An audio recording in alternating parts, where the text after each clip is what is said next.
Let's look at how all of this relates to function arguments and return values. Let's define a function at the REPL which appends a value to a list and prints the modified list. First a list, and then a function modify which appends to and prints the list. The function accepts a single formal argument named k. We call modify, passing our list m as the actual argument, which indeed prints the modified list with 4 elements.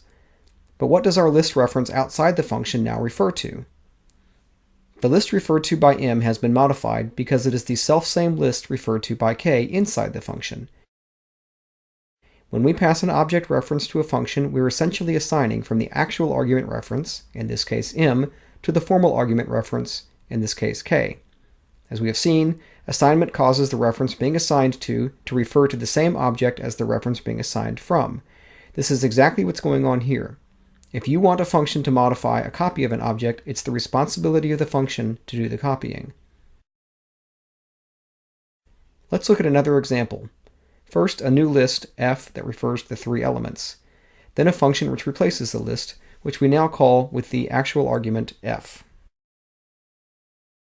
This is much as we'd expect. However, what's the value of f?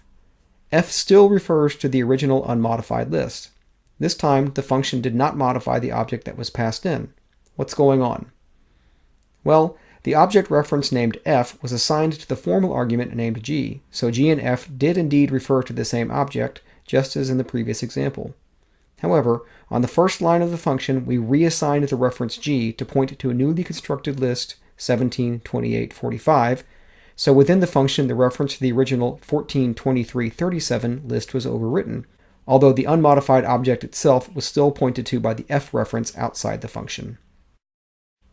So we've seen that it's quite possible to modify the objects through function argument references, but also possible to rebind the argument reference to new values. If you wanted to change the contents of the list and have the changes seen outside the function, you could modify the contents of the list like this.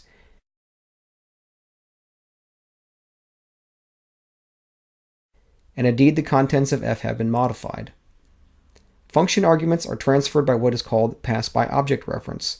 This means that the value of the reference is copied into the function argument, not the value of the referred object. No objects are copied.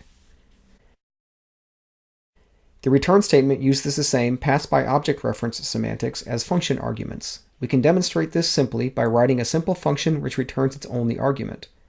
Creating an object such as a list and passing it through this simple function returns the very same object we passed in, showing that no copies of the list were made.